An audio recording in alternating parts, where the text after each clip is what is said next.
Hello and welcome to a new episode of the Cradle News Roundup, your one-stop shop for all news West Asia. My name is Esteban Carrillo. I'm the head of news for the Cradle. As usual, I'm joined by my colleagues, social media manager and content creator for the Cradle, Sima Itayim, and columnist and editor for the Cradle, Sharmeen Narwan.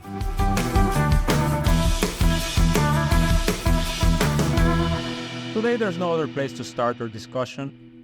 Last week, Meta, the company that owns Facebook, Instagram, and WhatsApp, banned the Cradle from their platforms for allegedly violating community guidelines, accusing us of praising terrorist organizations and engaging in incitement to violence. We have essentially been deplatformed. There is no way to regain our username. This comes as part of a campaign that we have been seeing over several months of silence. Voices that either stand in support of Palestine or more broadly simply present current events from a non-hegemonic perspective, from a non-Western perspective.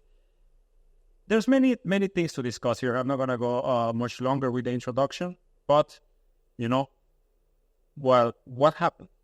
So I just first wanted to make it clear that this is a permanent ban in the sense that we had recently made a backup account and that was also banned. So they also took down our Facebook page, and the Facebook page hours later, which was not, it wasn't exactly even tied to the Instagram accounts, but the backup account didn't have violations on it yet. So the main reason was that it was associated with the main account, which means they don't want us to come back under the same name. Neither had the Facebook had any violations. No. Yeah. And there was no inflammatory content even being posted on the Facebook. It was like much more toned down. And even the content that was being posted wasn't that much different from where other outlets posted. There was no actual, like smoking gun, maybe you would say. Mm-hmm. There was like, look, this is what they did. No, it was pretty balanced coverage. The only thing was that we were referring to militant groups that are terrorist organizations as designated by the West and Israel as resistance. I think that's the only thing. Other than that, it was very neutral coverage. I just wanted to say that it was really during the last 2 years that our Instagram became the most active. And during that period of time, we did violate guidelines very occasionally. They were few and far between. Well, they claimed we violated. Yes, I'm saying according to Meta. We all agree that these aren't actually problematic. And back then, it was things that were total accidents. Like once we had done 3 years since Qasem Soleimani was assassinated. It got taken down. That wasn't praise. That wasn't like Qasem Soleimani is the best general of our time. It was just that it was a this day in history kind of. Exactly, an on this day post, which we've done a lot of. And we tried to we had figured out that we can't really show the faces of these designated terrorists. And that includes whoever you want to, like the Secretary General of Hezbollah, Hassan Nasrallah, Ismail Haniyeh, which we will get to in a second. There's a large array of. Well, in general, it's the side of the resistance that gets us in trouble, right? Of course, because when it's exactly when it's Netanyahu or with Yoav Gallant, talking about the children of Amalek, the human animals, there doesn't seem to be any type of attempt at being like, whoa, that sounds like hate speech. Who is this figure? It's always Hassan Nasrallah. It's always Haniyeh, Qasem Soleimani, and there's always the accusation of terrorism. 100%. It's one-sided. We did posts about quoting the minister that said at the time an atomic bomb should be dropped on Gaza, and many similar genocidal statements that are inciting hate speech or inciting violence. And of course, nothing happened. So because Israel says, of course, and those are far more inciting than anything that we're hearing from the resistance across the board.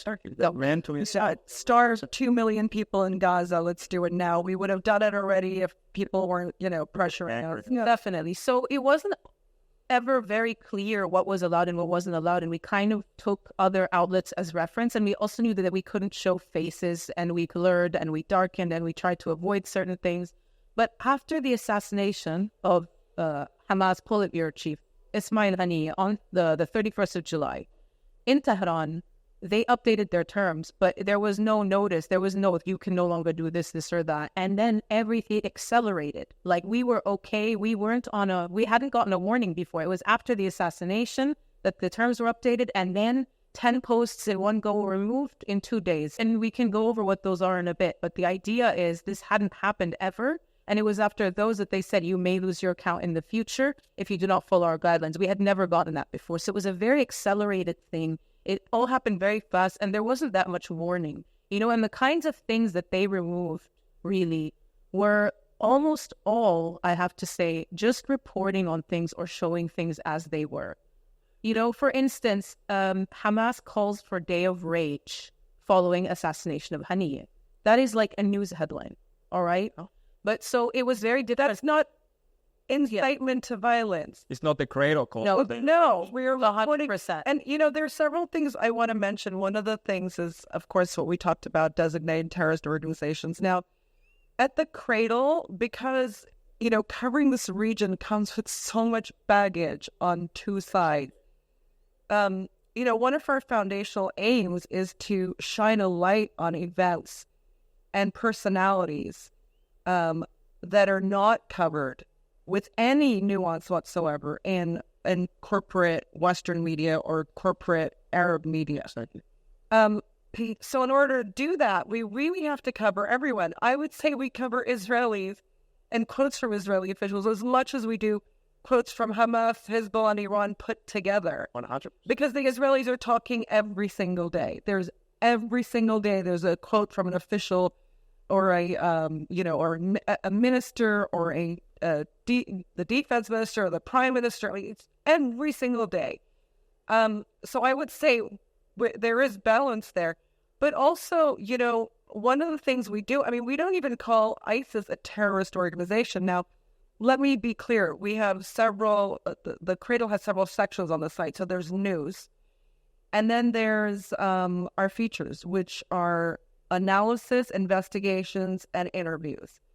Now, in the analysis and investigations, we give our outside columnists, right, the ability to use their own language, which we don't use in our news briefs, the Cradle's own content, internal content. And we have a very strict style guide we've clung to since our inception 3 years ago. We don't use the word terrorist to describe even ISIS. We don't use the term Zionist entity to describe Israel. Unless it's in a quote. Unless it's in a quote. Okay. And we use the term, we say Israel. On occasion, we say occupation state. That's usually in the feature section. Okay. So we've always been careful about that because we're journalists and we do have a point of view, but we want our reporting to be fair and balanced. We let the facts do the talking. Exactly. And, as people have pointed out just today, point to something that the Cradle has reported inaccurately. You can't. Which we praise terrorism, whatever that means. Well, that's a whole other ballgame, where forget praising terrorism. Point to something inaccurate and unsubstantiated and unsourced at the Cradle, and you can't. Now, the other point I want to make. So basically, when we call these groups resistance organizations, it's because they call themselves resistance organizations. The Lebanese resistance, the Yemeni resistance, the Palestinian resistance. Israel calls itself Israel. We call it Israel. Do you see what I'm saying? There's no whitewashing or anything. This is what these groups are. And you have to understand that the Cradle is based in West Asia, and its focus is West Asian geopolitics. We are not going to use foreign monikers to describe and characterize players and actors in this region. That's never going to happen. And that really seems audacious to them. If you're writing in English, you use our language, and we won't do that. We are independent, journalist-driven media.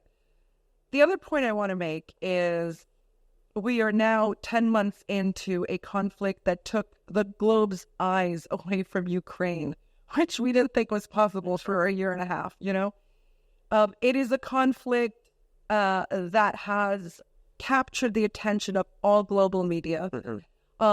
Populations everywhere that don't often maybe, watch the news or care about these, daily events. We have the youth of the world, on Instagram, on TikTok, on Facebook, on Twitter, and all these platforms, weighing in on Gaza the way we haven't seen the weigh in on other conflicts.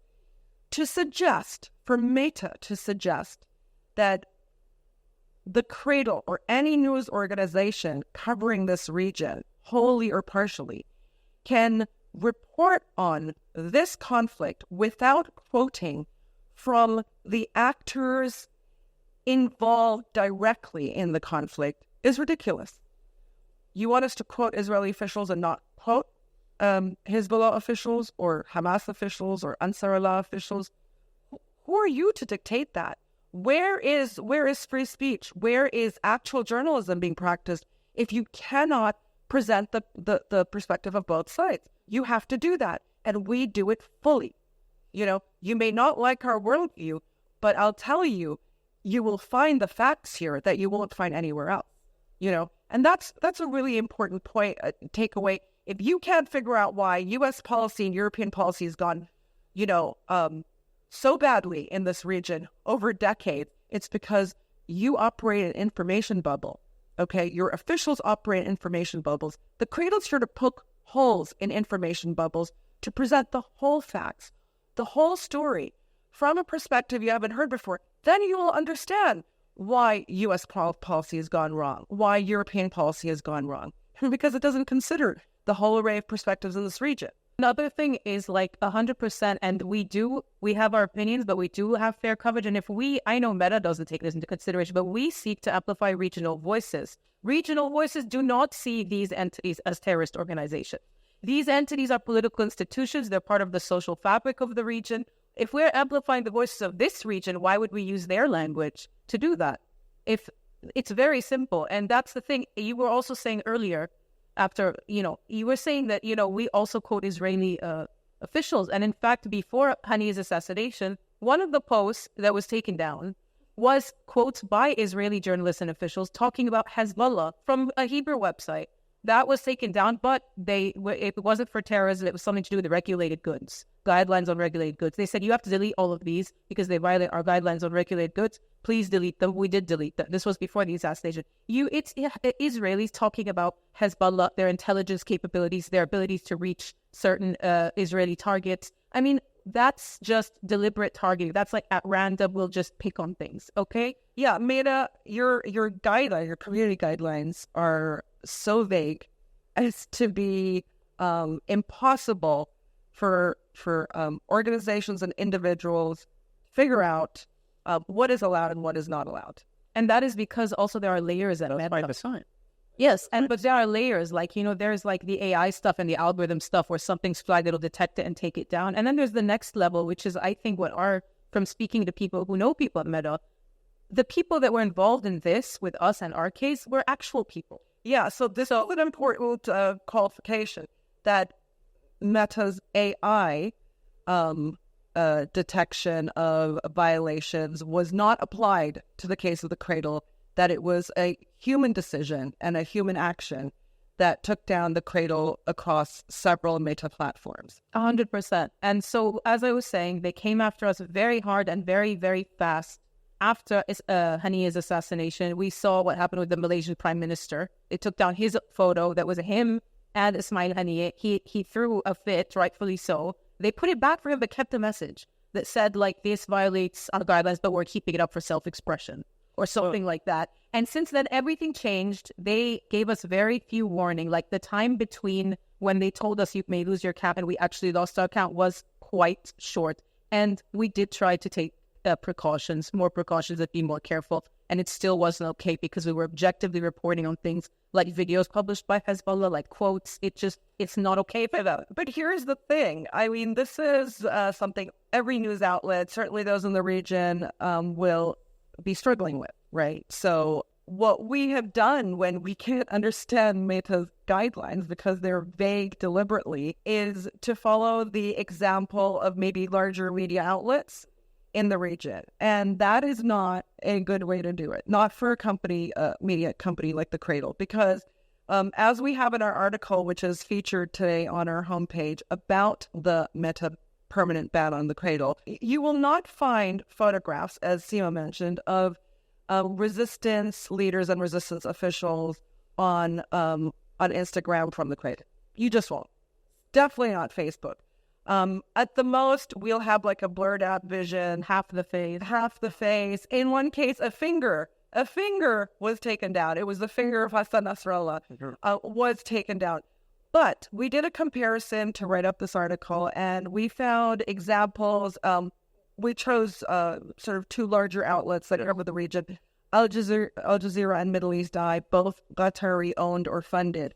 So the Qatari owned and funded outlets that are larger outlets, maybe because they're paying for ads on Facebook and Instagram, I don't know, but they are putting actual photos of these leaders with what very easily Meta would consider an incitement to violence. 100%. Just to give you an example. So first of all, I'm not going to, you said maybe it's because they pay for ads. I'm not going to even give my opinion of what the reason is, why I think that they get to do what they want. But so the Nasrallah quote that had his finger, our quote that got taken down, was from the same speech that the Middle East Eye posted. And they get to post him in HD, saying there's going to be a response, waving his finger around, but you see his face, and, the enemy's waiting, and there's going to be great fear and confusion, and this and that, and that's fine. But when we put his finger saying, do you think Iran's just going to sit back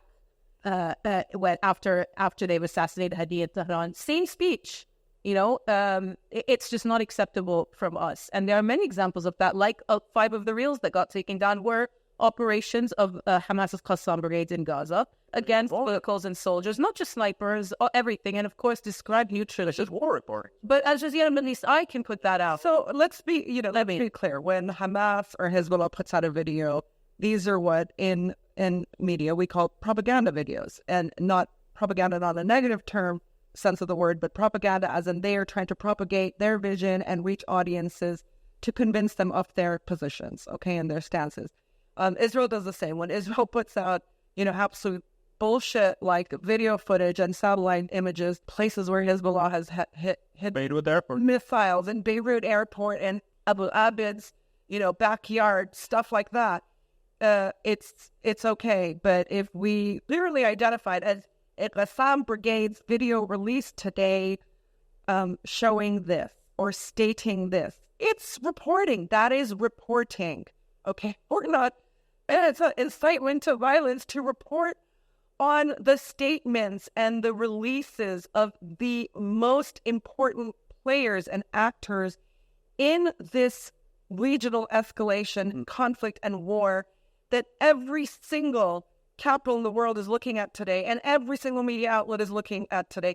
But on Al Jazeera, they have a video with the Hamas inverted triangle, or Qassam Brigade's inverted triangle, meaning this is the Israeli soldier we're going to blow up right now. This is the Israeli tank we're going to blow up right now. That goes by fine on Instagram, but not the Cradle's finger.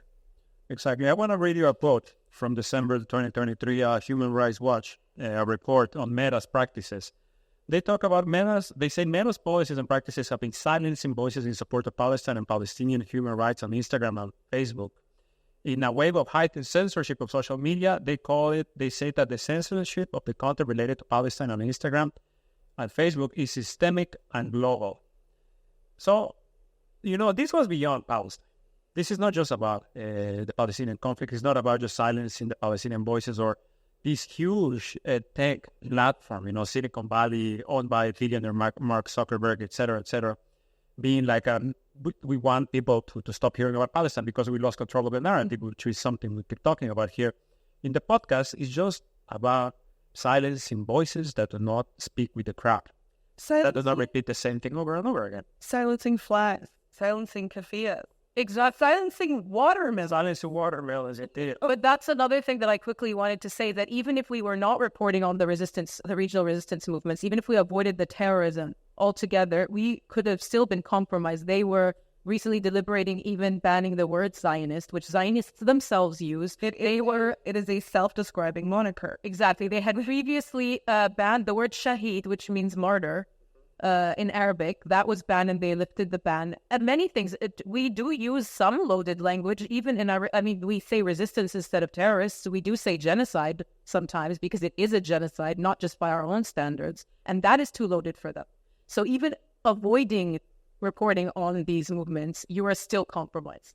And it's because Zionism has morphed into a negative description. By their own design. Well, maybe, but I mean, the associations with that word have become so negative since October 7th. But that's how they describe themselves. There's no way to disassociate the negative characterization with the actual self-describing word. Exactly. You know, which is an ideology that believes in the establishment of a Jewish homeland in occupied Palestine. It's that simple. It's a political ideology, and it's called Zionism. And we know, like, at the expense of what? Since 7 October, the creation of a state.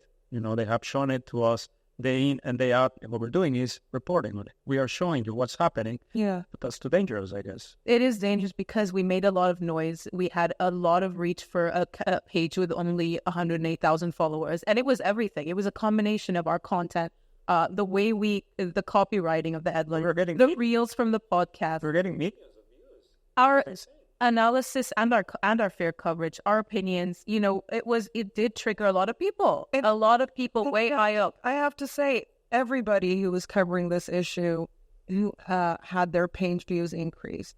But I think, you know, the Cradle was relatively new on the scene. And what happened to us is, I mean, it's put us on par. We have the internal metrics. It's put us on par. And I'm not going to mention names, but with very, very well-funded regional publications that have, you know, their CEO probably gets paid more than our editor probably gets paid more than our entire annual budget. So that may have been an issue. But why did that happen? Because people were not finding the answers they knew to be true, even in those those major regional publications who were self-editing to a Western standard. You know, and oftentimes cleave to Western narratives. We can't shape ourselves through the language of the other. We have to shape ourselves through our own indigenously crafted language, words, concepts, aspirations. You know, as it is, we stretch things by writing in English, by publishing in English. And I think that's the danger, because the Cradle bil Arabi, the Cradle Arabic, has not suffered these things before. They figure the populations they want to keep away from this perspective are English-speaking Western populations who might rebel against their own governments, but not Arab ones who have heard these narratives, because these are the narratives of the region that the Cradle convey. The English is the problem. Like, the Cradle in English being this fearless was the problem, because our competitors or other regional outlets or whatever you want to call them, they are also good reporters. They also, you know, cover the same things, but we were different. And that in English is not okay. Yes, it shakes, it hits the wrong nerve, and it did hit the wrong nerve. And we know that we were deliberately targeted without having to know the ins and outs of how and why and when. I mean, you know, Meta, even internally, just to mention quickly, you know, their internal problems, like they're barred from discussing the Gaza war internally, you know, per decree almost. Well, a memo went out. A memo went out that limit discussions around topics that have historically led to disruptions in the work. Former engineers sued them for... When you talk about the U.S. elections, is that not going to create more conflict in the work than the Gaza war? Imagine only if you praise Kamala Harris. Yeah, it's sadly this thing that we keep seeing pop up across the world, and I think that what you said, Sima, is exactly right, because when you look a bit further back, you know, the Cradle serves a purpose here. It feels like, well, you know, something was missing. And we became that. That's why we're being targeted. And this is happening across the world. You know, we're seeing it happening in Africa. You know, this is independent outlets popping up. We're seeing it in other places in Asia. We're seeing it in Latin America. We're seeing it, you know, even in the U.S. or like even in Europe. You know, I'm sure there's this movement towards the truth, right? And I don't want to sound like you know, I drink too much of my own Kool-Aid. You know, and what we do at the Cradle, but. You know, we are here to tell the story of what's happening in this region via the perspective of the people living in this region. I am not from this region. I came here to do this job, to learn. But I come from a place that has suffered many of the same issues, many of the same by many of the same players, but maybe less intense than what has happened here.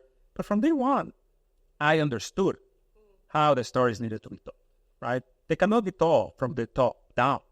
They need to be told from the down up. Yeah. It needs to be us. This tiny team, you guys really have no idea how small the Cradle team is. With this, in this country that allows us to do this work and to manage to reach in that way. When we heard about what happened to Instagram, of course, my first feeling was like, like that sucks because we were doing so well. But my second feeling was, awesome. We pissed them off.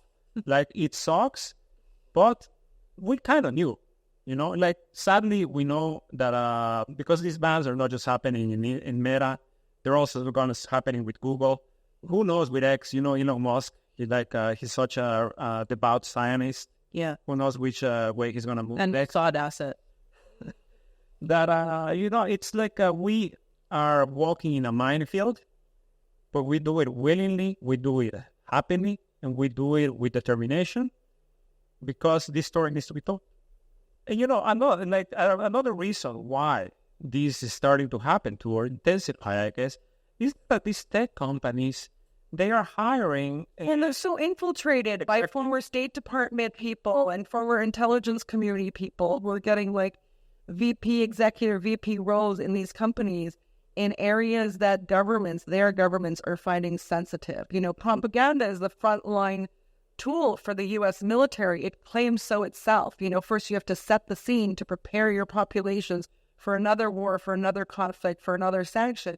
And then you go ahead and you tick off that box saying public opinion, but you've propagandized them first. Right. And so they can't have actual free discourse on platforms that connect people from the region to Americans to examine other options and other perspectives. And in the case of Meta, I'm sure there are quite a few of those, but there is the Guy Rosen. He's the Chief Information Security Officer, and he's a veteran of the Israeli Army's Unit 8200, which is the clandestine intelligence corps unit. Are these not the people who missed October 7th? Who were accused of not like... No, but same kind of, domain. But Meta's Chief Information Security Officer is a veteran of the Israeli Army's most lauded intelligence unit. First of all, what is a Chief Information Security Officer do? I mean, sounds like he can do whatever he wants. Well, I mean, seriously, it's like how Google had that guy, Jared whatever, who was in charge of global disinformation or something. These are things that Julian Assange and others have revealed over time. And one just doesn't know what to say, really, because so many people from intelligence and policymaking in Western governments, especially the U.S. government, even the head of Amnesty International USA is a former, Hillary person, the State Department. I mean, all these NGOs, all these Silicon Valley, major social media platforms, et cetera, are being heavily infiltrated by people who want to toe the line for the U.S. government. So much for freedom of speech. So much for journalistic integrity. I certainly don't expect major media to come to the Cradle's defense. They really don't, because they're not journalists anymore. They're corporate hacks who will lose their access to exclusive press releases from their governments if they support actual journalism and do actual reporting. But fortunately, we have hundreds of thousands of readers and a global audience now. It changed a lot from North America, bits of Europe, and a little bit in Australia in 2001 when we started, to a full map of every country in the world. Even one user from North Korea, we don't even know how that came to us. But we literally there's no internet in North Korea. We have a user from North Korea who logged into the Cradle. So I want to say we have full spectrum coverage. And this is what's been worrying to the powers that be. It's insane. It's insane that a platform such as ours has managed to do what it has. And it's thanks to you guys as well. So please continue to support us. And please, do so not just by saying, "Oh, this is terrible." I mean, make a donation through the Cradle's website. Please do that. Please become a monthly donor. Please become a monthly donor directly through the Cradle website or through Patreon at the Cradle's website. Please follow us now on X. Follow us on Telegram. Follow us on TikTok. Follow us on our YouTube channel that is now going to get a lot of attention from us, and on Rumble, because we mirror, given the situation and the censorship,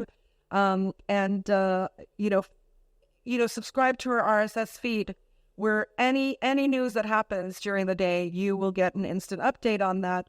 And importantly, if you're not such a heavy consumer of news, subscribe to our weekly newsletter, because you will get that on Sundays when you have some leisure time to read at your own convenience, and it sums up the most important stories of the Cradle. So please do these things, act on them now. It would be a great boost to us having come out of this awful news since Friday. And also, it's your way and our way of kicking back at censorship. Well, thank you so much, Sima, for joining us. Thank you for having me. Just have one last thing to say. You may have gotten rid of us for now, but it doesn't mean that we'll be going forever. That's all I have to say. And we're not going to get quieter, okay? We're going to double down. There is, my motto for many, many years has been, I believe in natives behaving badly. So you've just pissed us off. Exactly. Don't forget that one of the main lessons I learned when I started doing all of this was somebody's terrorist is another person's freedom fighter. Yeah. That's just the truth of the matter. So taking over for Sima, we have content creator and writer for the Cradle, Karim Shamin. And Karim, not to extend too long on the same topic, but I also, if you have anything to say about what happened to us. I want to say that unfortunately, 2 or 3 years of hard work was deleted in the blink of an eye. That felt very bad. And I'm still learning from the West. I'm still learning what they mean by freedom of speech and the democracy. Maybe I didn't understand it yet. It takes a while. So he's being sarcastic again, okay? Let's talk about some of the things that happened over the weekend. I think one of the most interesting developments, I guess you can call it that, it's this video that Hezbollah released on Friday, if I'm not wrong, of what they call the IMAD-4 base. This huge underground base, huge tunnels in which you can see, I lost count of how many trucks they showed moving through these tunnels. As a reminder to Israel, right, that retaliation is coming. The retaliation we're entering our 3rd week on waiting, so that hasn't been lost on us. But we know it's coming. We know, the Yemenis, I think, said something again today. But at the Hezbollah base, we had heard that Hezbollah has these underground facilities near the border. They would describe them as what we know about the Gaza tunnels, but multiplied, much bigger, as you can see in the video. What did you make of this? What did you guys make of this? First of all, the video is called the IMAD-4. What would have happened if they called it IMAD-22? I don't know. No, seriously, I was like, maybe they went on the low side not to give the enemy notice that, Just to let people know that Imad Mughni, he was a prominent leader in Hezbollah, and he was assassinated in Syria in 2008. He was a military mastermind. Yes, 100%. And they say that the strategies and the facilities that Hezbollah uses nowadays, he was the mastermind behind them all. So we see this facility inside a mountain, and many experts said that even a nuclear bomb will not affect such a facility. And also what we saw is that the facility opens, and Hezbollah is targeting Israel from this opening. It conceals. It's instant concealment. The moment it's literally the earth moves, flap opens open, the missile launchers come out, fire, and then disappear underground. They used to put heat concealing specialized blankets over where they fired from before, right? This is the old days, and now they just come out from the ground and it disappears. It's 007. Yeah, and I think they don't only use it to launch missiles, because also that new Iranian drones, they also use the same mechanism. You can put 10 drones on a pickup, and you can launch them one after another. And this also can be used to launch also drones, not only missiles against Israel. And this also debunks the articles that are written, of course, by Zionists and unfortunately by some Arabs that says that Hezbollah launches rockets against Israel from populated neighborhoods. And many experts said that this facility, Ahmad 4 facility, is very similar to Swiss nuclear shelters, and they are built in a similar way. One is always has to struggle to interpret the messages that are sent between foes in this region, things that they understand very well, but not necessarily the layperson. And I think it showed, this video was released now for several reasons. One of the reasons was to, instead of saying it repeatedly as Hezbollah has done for some time, is to show the Israelis that despite decades of them working to inhibit the flow of weapons, sophisticated weapons, missile systems, etc., to Lebanon, which is one reason for the Syrian war, right? Why the West tried to, launch regime change in Syria. That despite all those efforts, they had state-of-the-art missiles. Here they are, and look at how we get them around. There's no, you cannot, in a way, it suggests that any missiles coming from far away are not going by sea or by air, as the Israelis and Americans are always charging. They're possibly going underground. So it was to show that your decades of efforts were for naught. And we have whatever we need and more. Another reason, and this is very important because Israel's been talking about a preemptive strike to the resistance axis as retaliation for Israel's assassinations. In a preemptive strike, we don't forget Israel's also gone to great lengths for years and years and years now. Just this year, we had several examples of trying to spin a false narrative that Hezbollah hides behind the skirts of Lebanese civilians in the south by hiding their missiles. They even talk about Scud missiles, which you could see from one state over, by hiding Scud missiles and other, projectiles inside living rooms of Lebanese civilians in the south, inside their schools, inside their mosques, inside their hospitals. Israel had, put some fake satellite maps out there showing 3 places in Beirut where Hezbollah was hiding missiles. And Jabran Basili, who was foreign minister at the time, called immediately for all foreign correspondents and foreign ambassadors and journalists across the spectrum to come with him on a tour of those 3 facilities. And he did it immediately so nobody could really, really accuse Hezbollah of moving those weapons, during the night. And then again, this happened this year. Rafiq Hariri Airport, Israel said that Hezbollah was receiving shipments of missiles and storing them at Rafiq Hariri Airport in a big hangar. And immediately the Lebanese authorities, not Hezbollah, the Lebanese authorities took journalists and foreign diplomats on a tour to view those facilities. I think it was the Telegraph. The Telegraph didn't get a ban. The Telegraph didn't get a ban for complete disinformation, falsifying a story, incitement to violence.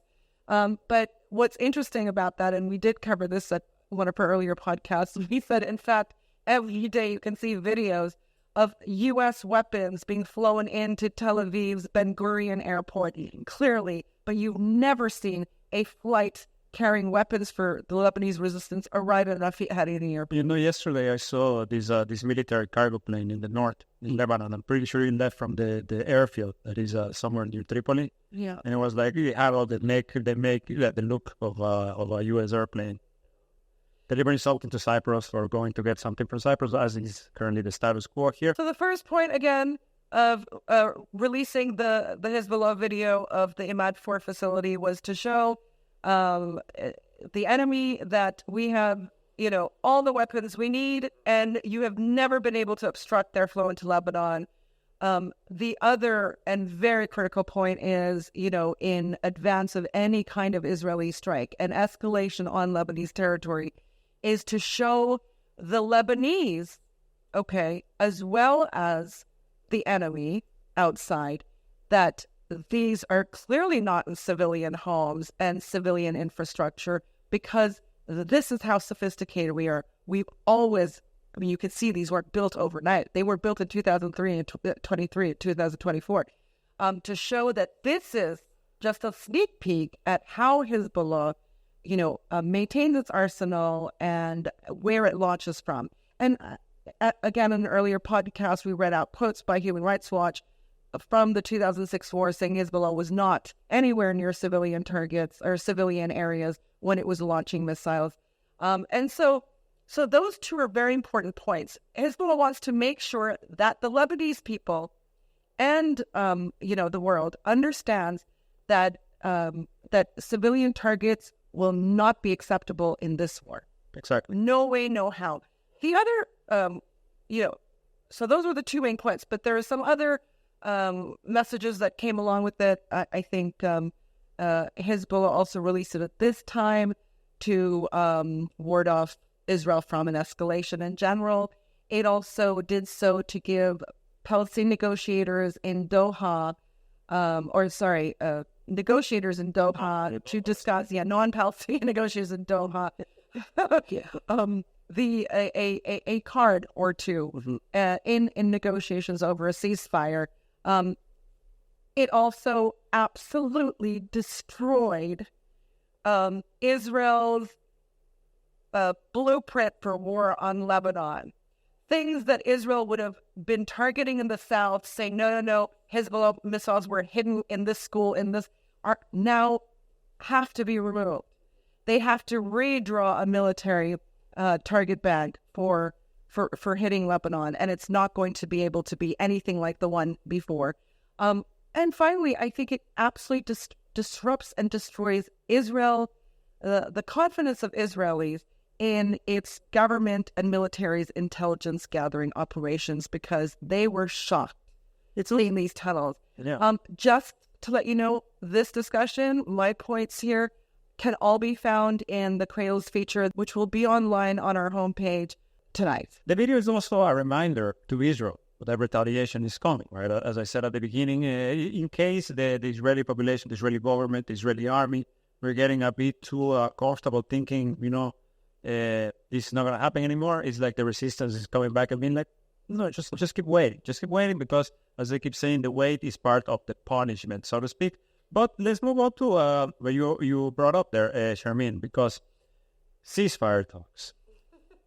Again, this time, without the presence of Hamas, without the presence of Palestinians, how are the ceasefire talks working when only one side is there?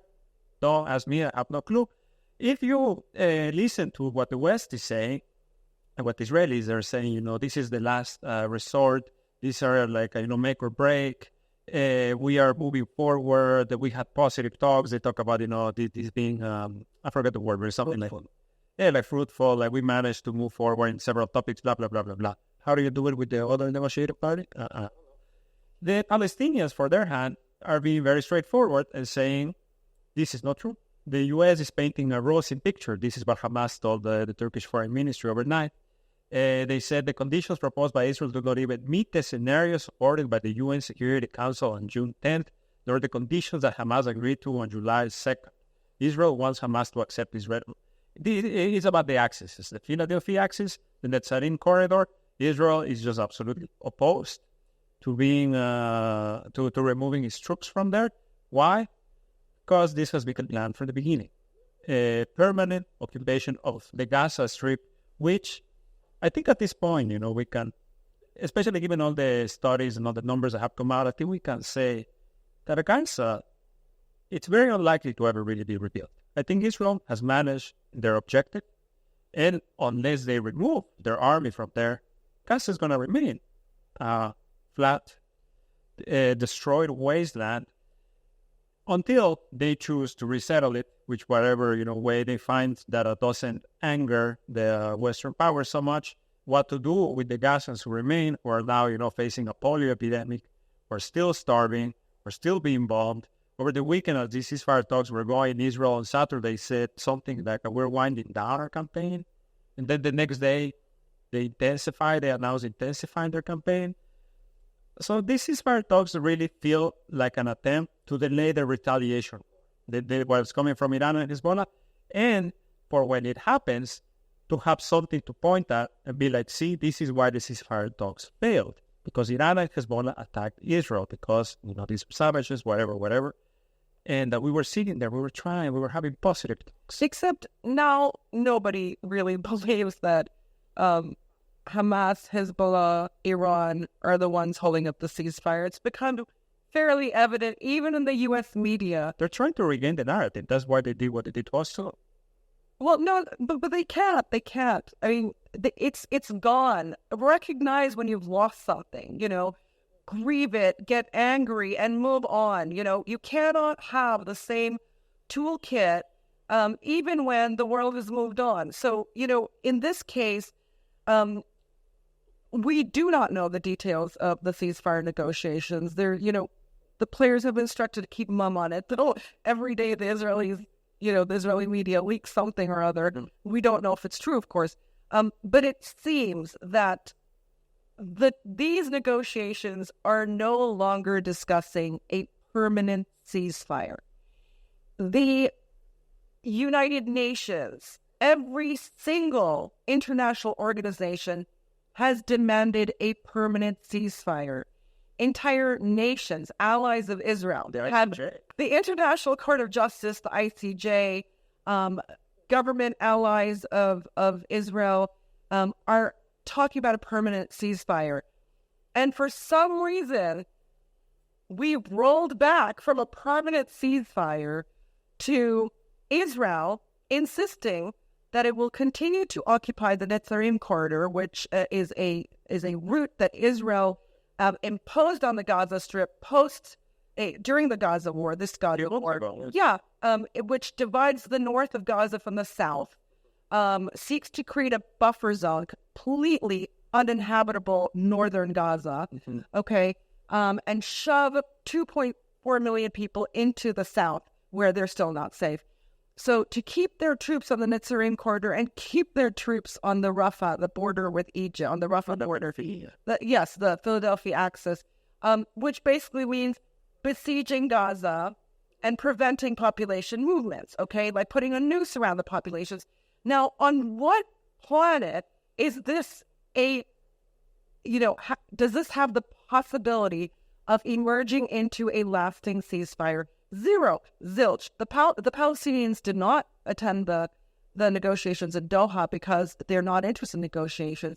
They basically said, you're talking the same rubbish. No. We're happy to accept Joe Biden's plan from earlier this summer. Don't add anything to it. That the Americans struck, and they said, Biden said at the time, this was an Israeli-approved deal. Why do you keep moving the goalposts?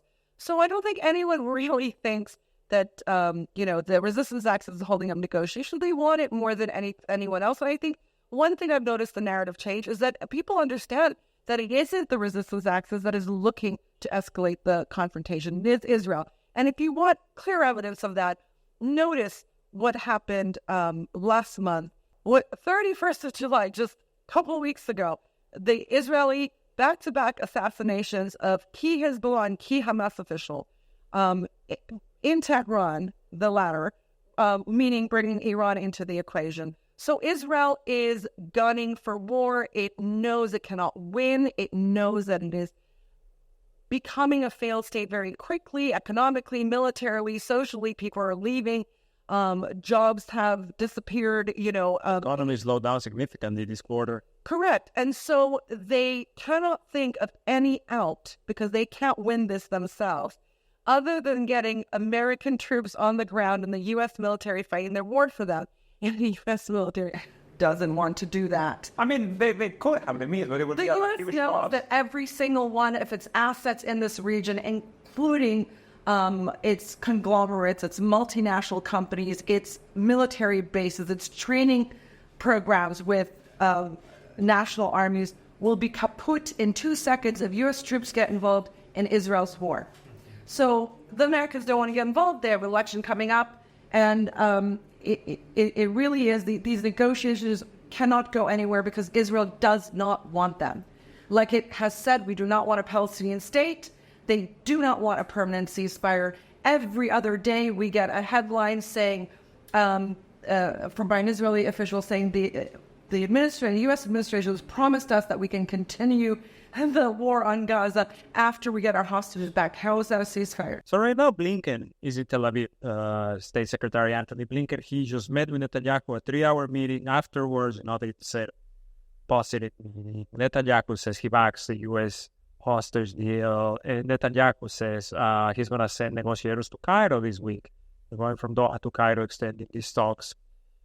I think we have been seeing this game for the past 10 months, right? What do you think is going to come out of it all now? And I don't think anything will come out of it because Netanyahu wants the war to continue.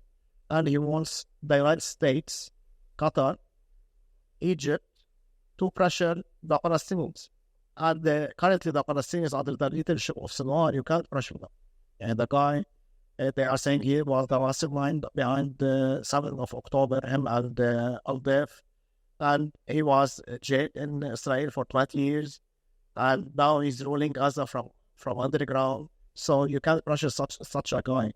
And what we are seeing in the media, my readings of what's happening is that the West, including, of course, Israel, the United States, France, the UK, and the Gulf media, they want the people to feel that there's a deal approaching. Yeah, because the wording is very like, this is it. Yeah, it's like I have a crush on a girl.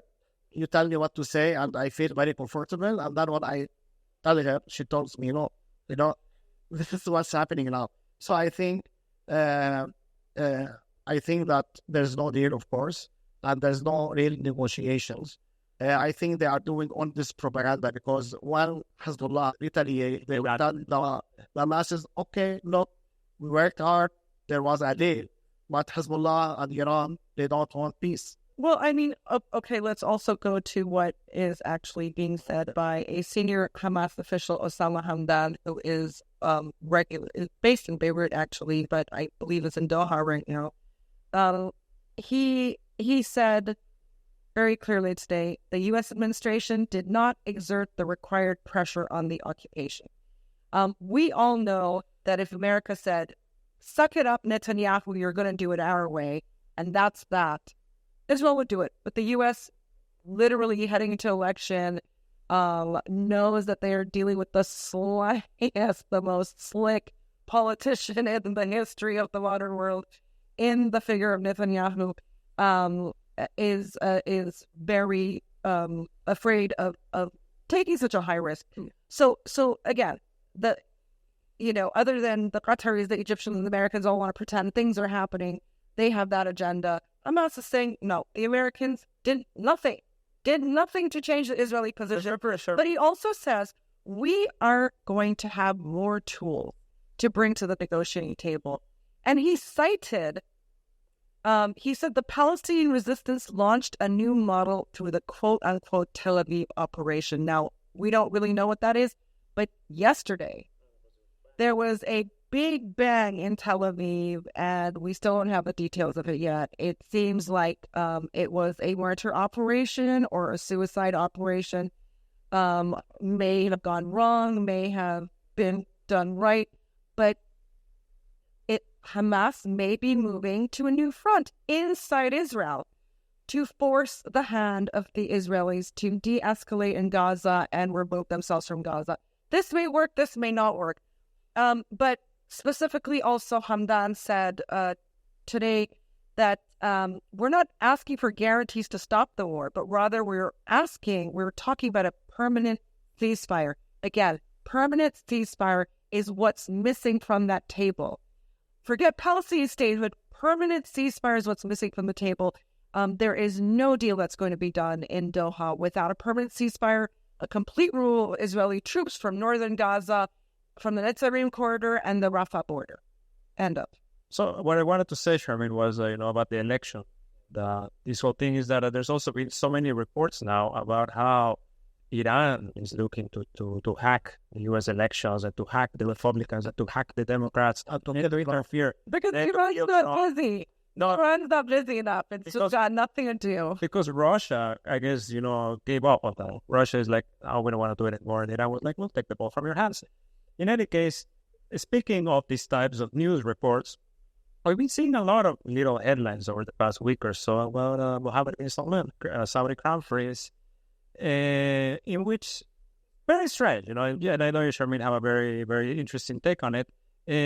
There's a headline that maybe it was BBC, was some British outlet talking about how he's afraid of being assassinated. No, Politico, I think a week ago, did an article in which Mohammed bin Salman apparently said, he's gotten so much pressure about a normalization deal with Israel, but people have to understand that this is very dangerous for me, that I've had death threats over this, okay? Like, no Saudi crown prince, king, whatever, wants to approach the very idea of normalization with Israel while Israel is genociding Arabs and Muslims in Gaza. That's not going to happen. Before October 7th, it was a possibility. Okay? So that was the first, now it's not. That was the first interesting headline. But now, over the past couple of days, we see more. About apparently, they're saying MBS forged the signature of his father. Okay. But I think we have to clarify that he wants, according to this, he has no problem with normalization. He's just afraid of his life. For his own life, yeah.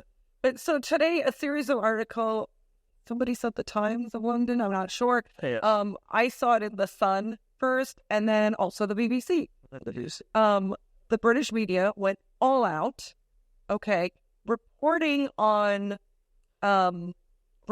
comments by a former senior Saudi official called Saad al-Jabri. He was the chief of staff for ousted Crown Prince Mohammed bin Nayef, who was the crown prince under King Salman until Mohammed bin Salman came along at age 29 and ousted this veteran royal who had the ear of every Western intelligence agency and knew where all skeletons were kept. I mean, he basically, he didn't just oust him, but Mohammed bin Nayef, when Mohammed bin Salman, who was defense minister at that time, launched the Yemen war, he wanted to put Saudi troops on the ground, and Mohammed bin Nayef said no friggin' way, and he got King Salman, who has some level of dementia, we don't know the exact details, to sign off on a decree saying no Saudi troops on the ground in Yemen. And suddenly there's a reversal of that. Mohammed bin Salman comes waving a piece of paper saying, no, Dad said, Dad changed his mind. But Saad al-Jabri, who is very close also through his boss, Mohammed bin Nayef, to Western intelligence chiefs, is a credible personality. He is a dissident in the sense that he escaped Saudi Arabia in 2017 after Mohammed bin Salman started his his punishment rampage through Saudi Arabia, like all the royals, where he kidnapped the royals and very wealthy businessmen and extorted funds from them. But basically, in these British media exclusives from today, there's also information that Mohammed bin Salman was apparently so impatient for his father to become king, to take over from King Abdullah, that in 2014 he reportedly suggested killing King Abdullah, his uncle, with a poisoned ring. Okay, so here's the thing. Why is the British media going all out to cast Mohammed bin Salman a bad light again? For me, this is always interesting because they really try to whitewash him after the killing of Khashoggi, the journalist, our colleague Jamal Khashoggi, and then managed to do so somehow over the years. And then Biden, of course, who said he'd never meet with him, and many U.S. officials said never meet with the butcher of Riyadh, then went ahead and fist bumped him in Riyadh. So why cast aspersions over? Why cast a certain why try to discredit Mohammed bin Salman again, and why now? And I think it may have something to do with the normalization process. It may have something to do with the fact that the Saudis have now for a few years, Mohammed bin Salman in particular, wanted to end their conflict with Yemen so he can move on with other things. You know what I mean? And the Americans will allow him. The Saudis are also moving forward with their relationship with the Syrians. They've normalized with the Iranians. And so three major British media outlets coming out the same day, doing articles, exclusives to completely discredit Mohammed bin Salman. You always have to wonder the timing. What kind of leverage, what kind of pressure are the British and the Americans trying to gain over Mohammed bin Salman in particular? And I jumped to this conclusion because I remember another very prominent West Asian political figure, Saad Hariri, the former Lebanese prime minister, out of nowhere. I mean, this is when Saad Hariri, Lebanon was on the verge of financial collapse. It was the month in which the financial collapse happened. All of a sudden, or a few months before, all of a sudden, the New York Times puts out an article on something that happened ages before. Okay, they put out an article saying Lebanese Prime Minister Saad Hariri reportedly gave over $16 million to a South African swimsuit model who says they were romantically involved. Okay, these two met in 2013 in the Seychelles, and the New York Times is reporting this 2-3 months before the we're reporting this in 2021.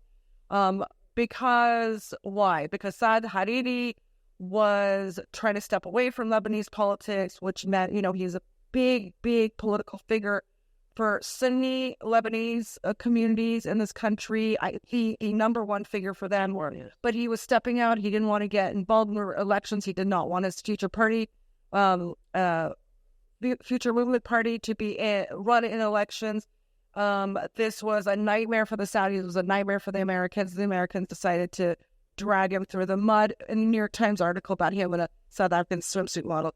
So you will never see major Western media put out these these hit pieces just out of context suddenly. And in this case, 3 of them for no reason whatsoever.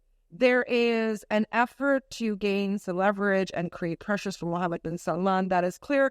If anyone would like to comment in underneath this video and let us know why they think Mohammed bin Salman is, the West is gunning for Mohammed bin Salman, we would love to hear your views. Why did we even mention it now? It's not a noteworthy story, but these things are always a sign that the wheels are churning somewhere in several capitals. We are going to have to stay with it, see what happens next. Let's see what skeleton they put out of MBS's closet. Looking forward to that one, actually. Please, folks, before we end today, again, as I implored you at the beginning of this program, please step up and become a subscriber, a donor through the Cradle's website and through Patreon, and follow us on all our other platforms, because one just doesn't know what's coming next. It would be a great motivation for us to have a swift and very robust reaction from our audience. So thank you for that. Thank you so much for joining us this week. Please make sure to share this video, to like, to subscribe, to visit our Patreon. If you're feeling generous, you can become a supporter of the Cradle. We need your support in every aspect. Please follow us on Telegram, on X, no longer on Instagram, as you know now. And for the Cradle News Roundup, my name is Esteban Carrillo. I have been joined by Karim Shami and Sharmeen Narwani.